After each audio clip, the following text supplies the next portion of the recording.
Conductance और conductivity क्या होता है, और फिर कुछ वेक्टर फॉर्मूला पढ़ेंगे। कंडक्टेंस,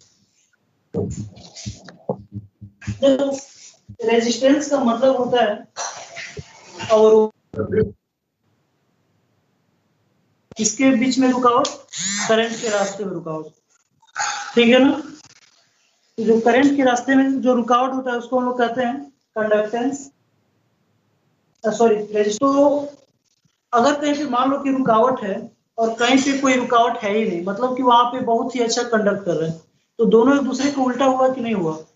जैसे मान लो कि किसी के रास्ते में बहुत ज्यादा रुकावट हो और किसी के रास्ते में बहुत ज्यादा सहूलियत हो। जैसे किसी रास्ते से जा रहे हो तो बार बार बीच में ठोकर मिल रहा है, ब्रेकर मिल रहा है, रास्ता भी खराब मिल रहा है, या फिर डायरेक्शन की तुम लोग पूछ रहे हो कहीं जाने के लिए तो हर कोई गलत डायरेक्शन बता दे रहे हैं, मतलब पूरा घूम रहे हो, इधर उधर परेशान हो। और किसी रास्ते में जा रहे हो कि रास्ते में तुम लोगों को पानी पिलाने वाले लोग भी मिल जा रहे हैं कि, और डायरेक्शन भी सही बता रहे हैं कि हाँ इस डायरेक्शन में चले जाओ, थके हो थोड़ा आराम कर लो।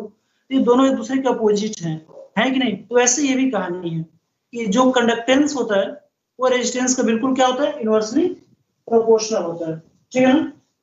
तो जो कंडक्टेंस को हम लोग जी से रिप्रेजेंट करते हैं और ये प्रोपोर्शनल होता है किसके, आर के।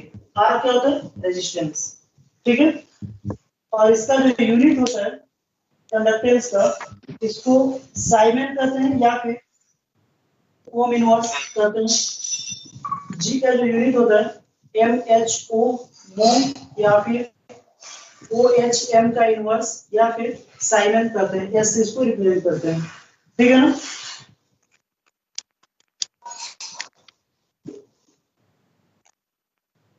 इसका जो यूनिट है ये बहुत इंपॉर्टेंट है, क्योंकि छोटे छोटे क्वेश्चन के टाइप में टर्म में कई सारे कंपटीशन में ऑप्शनल क्वेश्चन में अधिकतर मिल जाता है कि जो साइमेन है वो किसका यूनिट होता है, ठीक है। तो भले कंडक्टेंस का यूज हो या ना हो, लेकिन इसका यूनिट अक्सर पूछा जाता है, ठीक है। तो ये वाला यूनिट लिख लेना, ये वाला यूनिट तो आसान है, इसका उल्टा हो जाएगा तो इसको हम लोग ओम इनवर्स तो लिखेंगे ही, लेकिन ये साइमेन जो है ये ज्यादा इंपॉर्टेंट है, इसको एस से रिप्रेजेंट करते हैं, कैपिटल एस से। इसके बाद है कंडक्टिविटी। तो कंडक्टिविटी, हाँ कंडक्टिविटी, तो जैसे मान लो कि दो चीज आपस में रिलेटेड है, रेजिस्टेंस और रेजिस्टिविटी, रेजिस्टेंस और रेजिस्टिविटी, रेजिस्टिविटी को हम रो से रिप्रेजेंट करते हैं। वैसे कंडक्टेंस जी और कंडक्टिविटी सिग्मा आपस में रिलेटेड है। कैसे, जैसे मान लो कि रेजिस्टेंस है क्या, तो रेजिस्टेंस जो है, अगर कोई भी वायर अगर बन के तैयार हो गया है तो रेजिस्टेंस किस मटेरियल से बना ये पूछेगा, उसकी लंबाई पूछेगा और उसका एरिया ऑफ क्रॉस सेक्शन पूछेगा, और उससे मिलेगा हमें आर की वैल्यू।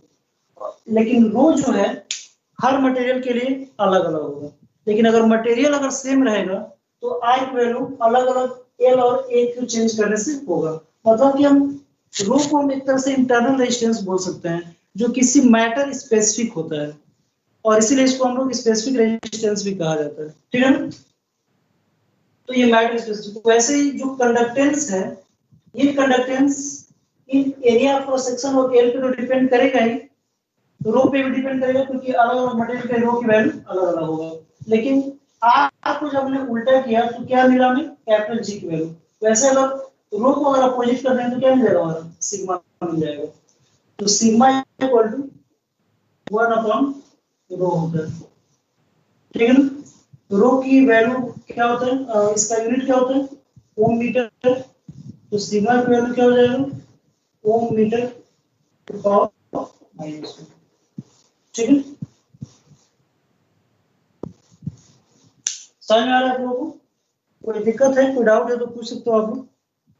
बाकी छोटे छोटे टॉपिक में कुछ और समझाने लायक है नहीं।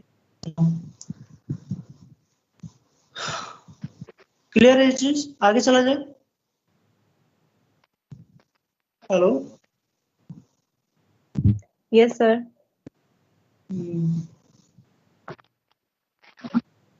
इसके बाद में नेक्स्ट टॉपिक हम लोग का है, वो दिया है vector form of Ohm's law. देखो मैं आप लोगों को सिलेबस शायद एक दो बच्चों को भेजा हूँ, अनुज को शायद और सौम्या को शायद भेजा हूँ, तो उसमें आप लोग पढ़ लेना। सिलेबस में बहुत ज्यादा परिवर्तन आया आप इस साल के सिलेबस में। और जो हम लोग का जो मेन टॉपिक था,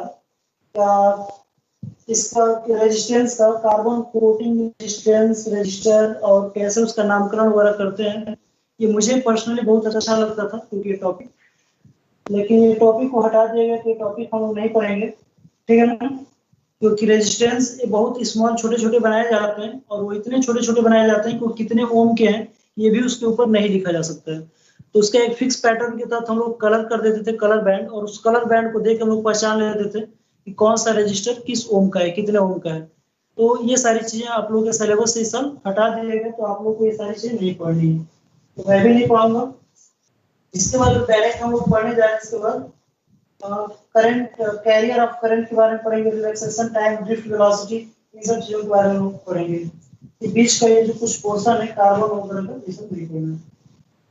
तो ओम्स लॉ के बारे में पढ़ लेते हैं हम, vector form of Ohm's law.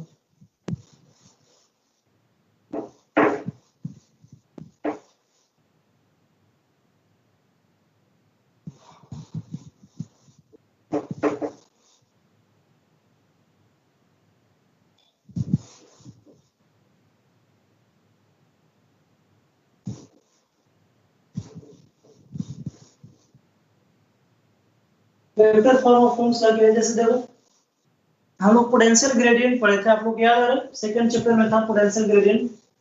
और ये पोटेंशियल ग्रेडियंट किस टॉपिक में आता, तो टॉपिक का नाम था relation between electric field and potential, ठीक है ना। तो जब हम लोग रिलेशन निकाले थे इलेक्ट्रिक फील्ड और पोटेंशियल में, तब जाकर हमें पोटेंशियल ग्रेडियंट मिला था, वो आया था -dV/dr। याद है आप लोगों को? बोलो हाँ या ना। Yes sir. तो यहाँ से अगर मोटा मोटी तौर पे V की वैल्यू लिखें तो E इंटू आर आएगा क्या, और R क्या होता है, जैसे अगर दो प्लेट है पॉजिटिव नेगेटिव, इनके बीच का अगर इलेक्ट्रिक फील्ड E है, इनके बीच का अगर डिस्टेंस R है, तो इनके बीच का जो पोटेंशियल होगा वो E इंटू आर के बराबर होता है, ठीक है। तो अगर मान लेते हैं कि दोनों के बीच का जो लंबाई है वो L है, तो V equal to E into L लिख सकते हैं हम लोग, लिख सकते हैं। इसके बाद हम लोग पढ़ेंगे कि ओम्स लॉ के द्वारा V equal to I R. कुछ खास नहीं, बस न्यूमेरिकली इसको प्रूफ कर देना, V equal to I R हम लोग पढ़े, क्योंकि सारे इक्वेशन जो इसमें यूज होने वाले हैं वो ऑलरेडी पहले से डिराइव और डिफाइन हो चुके हैं, बस उन्हीं का हेल्प लेके एक नया रिलेशन बनाना है। तो V equal to I R, और R के बारे में हमें पता है कि R इक्वल टू होता है रो L अपॉन A, तो इसके लिए रख सकते हैं। तो V equal to I, R के जगह पे लिखेंगे वो रो L अपॉन A। ये दोनों इक्वेशन 1 और इक्वेशन 2 का लेफ्ट साइड इक्वल है, राइट साइड तो लेफ्ट साइड इक्वल है, तो राइट साइड भी इक्वल होगा। तो ये इक्वल टू हो जाएगा आई रो L अपॉन A, L से कट जाएगा, E इक्वल टू आएगा आई रो अपॉन A, ठीक है। किस फॉर्म में हमको लेके आना है, हमें लेके आना है L अपॉन A को हम लोग क्या लिख सकते हैं, जे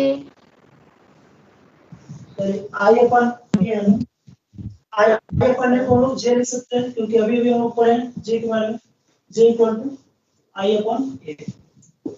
तो ई इक्वल टू हो जाएगा रो इनटू जे। अब ये देखो ये दोनों वेक्टर क्वांटिटी हैं, क्यों वेक्टर क्वांटिटी है, उसका रीजन ये है वेक्टर क्वांटिटी होने का कि जो रो है, ये रो आप क्या है, वो रो इंटरनल रेजिस्टेंस जो कि कांस्टेंट है, और जे क्या है, जे एक वेक्टर क्वांटिटी है। हमने अभी पढ़ा है ना, बताया कि तीन तरह से वेक्टर का मल्टीप्लिकेशन होता है, एक कांस्टेंट से किसी वेक्टर में होता है तो उसका आंसर हमेशा क्या आता है, वेक्टर आता है। और जब दो वेक्टर का मल्टीप्लाई करने के बाद स्केलर भी आ सकता है, वेक्टर भी आ सकता है। तो ये हमारा रो क्या है, कांस्टेंट है। हर मटेरियल के लिए रो की वैल्यू अलग अलग होता है, गिवन होता है, फिक्स होता है। इसकी वैल्यू जब जे मल्टीप्लाई करें तो क्या है हमारा इलेक्ट्रिक फील्ड है, ठीक है ना। तो ये हमारा वेक्टर फॉर्म है। यहाँ से हम जे इक्वल टू भी लिख सकते हैं, जे इक्वल टू लिखेंगे तो ई अपॉन क्या हो जाएगा रो, और 1 अपॉन रो के जगह हम लोग क्या लिखते हैं सिग्मा। अभी हम लोग पढ़े हैं ना रेजिस्टिविटी और कंडक्टिविटी के बारे में, conductivity is the reciprocal of resistivity. यहाँ पे 1 अपॉन रो के जगह हम क्या लिख सकते हैं सिग्मा। तो J equal to sigma you हो जाएगा।